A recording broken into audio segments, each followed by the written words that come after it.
होते हैं ना, ओहो औरत चला रही है गाड़ी, तो वो मुझे दिखता है कि भाई इन लोग को ये,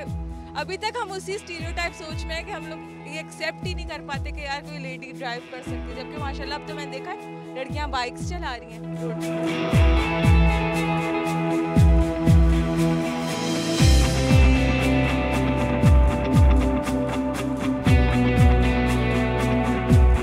शादी का इवेंट है, किसी को हॉस्पिटल लेके जाना है, तो वहाँ पे वेटिंग करती हूँ कुछ आवर्स की, वेटिंग का मेरे कुछ चार्जेस हैं, और राउंड ट्रिप मेरे घर से स्टार्ट हो जाए जो 35 रुपीज़ पर किलोमीटर के हिसाब से होता है, और वेटिंग चार्जेस मेरे 200 रुपीज़ पर है।